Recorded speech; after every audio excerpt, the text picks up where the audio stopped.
Hey, Bobby, I'm Gary. Nice to meet you. Nice to meet you. So you from the area? Yeah, I'm in the mission right now. Oh, okay. Is that, what is that? Grace? Grace Home. Okay. What do you think happens when you die?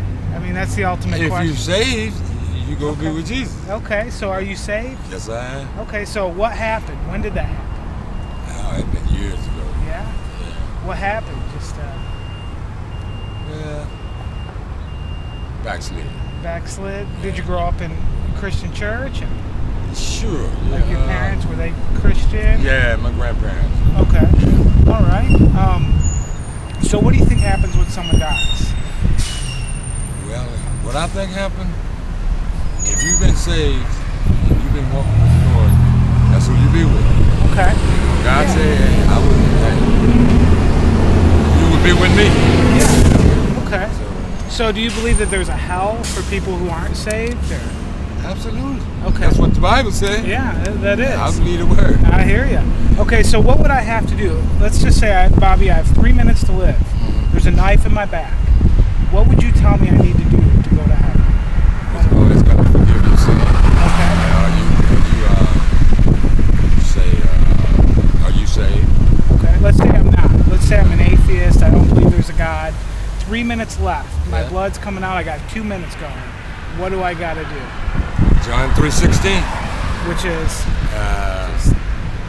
for God so loved the world. He gave his begotten Son. Okay. Believe in him. Okay, so if I believe in God, I'm good to go? Believing is not on, you have to confess with your mouth. Okay. So if I say I confess that Jesus is Lord, I'm good to go. Right. Okay.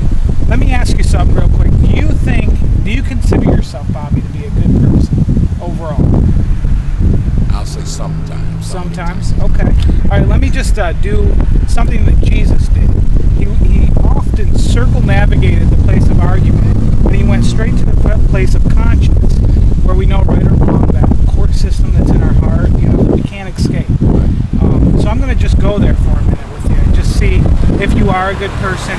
Sometimes just go from there. Okay? How many lies do you think you've told in your whole life? Okay, all right. So what would you call someone who told more lies than they could count? Human being, somebody makes mistakes, a sinner. More specific. It rhymes with fire. It starts with an L.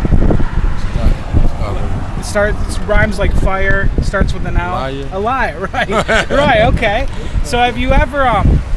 These are the 10 Commandments, right? Okay. Right. And the word says that they're written on your heart. Okay. So we know what's right and wrong if anyone tells us or not. There's no excuse on the day of judgment. Right. Okay. Have you ever stolen anything? Yes. Okay. What do you call someone who steals things? Thief. A thief. Okay. Have you ever used God's name in vain? Yes. Okay. Now that's serious, right, Bobby? That's called blasphemy. All right. Now I'm standing here not as an innocent man talking to a guilty man. I'm a guilty man, just as guilty as the next man.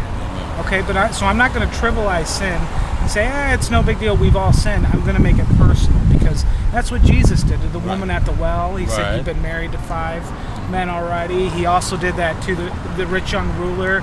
He said, keep the commandments, and he went through them. So that's kind of what we're doing. Last one, you've heard not to commit adultery, right? Well, Jesus, once again, circumnavigated the external application of that, and he went straight to the heart. He said, if you look at a woman with lust, you commit adultery in your heart, right? So have you ever done that? Yes. Okay, now, Bobby, here we go. Based on your own admission, right, you're a lying, thieving, blasphemous adulterer at heart, okay? Now, you have to face God on judgment. If God judged you by his standard, the 10 Commandments, would he find you innocent or guilty? Absolutely. Absolutely guilty? Mm-hmm. No doubt, right? No doubt. Okay, so where should he send you?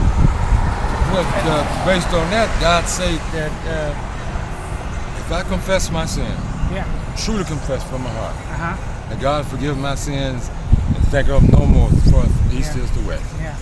Well, I think there's something you're missing here. This is the most important part, okay? Now, this could set you on fire for God if you really grab a hold of this. Okay. If I'm in a courtroom and I say to the judge, I know I'm guilty of murdering that woman, and I confess that I'm guilty, if the judge is good, can he just say, okay, you're good to go? He can't, can he? No. He has to see to it that justice is served. Absolutely. And this is where the cross of Jesus Christ comes in effect.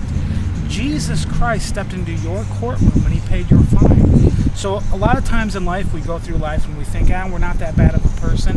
But when we really have the law opened as a mirror to show us that we've offended a holy God and we will stand before him, and our debt will be paid. Right. What happened 2,000 years ago is not just a story to tell. Jesus Christ became a man and he paid your court costs. He paid your fine. God can legally let you go on Judgment Day, not because you just confessed your sin, Right. Although that's part of it, but you grace. repent. You turn from your sin. Jesus' first public proclamation was to you, Bobby, and to me and to the world, repent.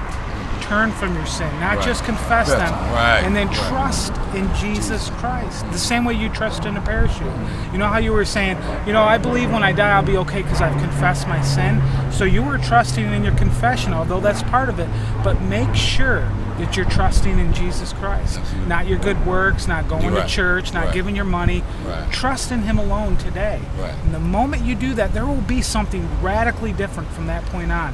God will give you a new heart, new desires, and people everywhere will notice something happened about it that's different.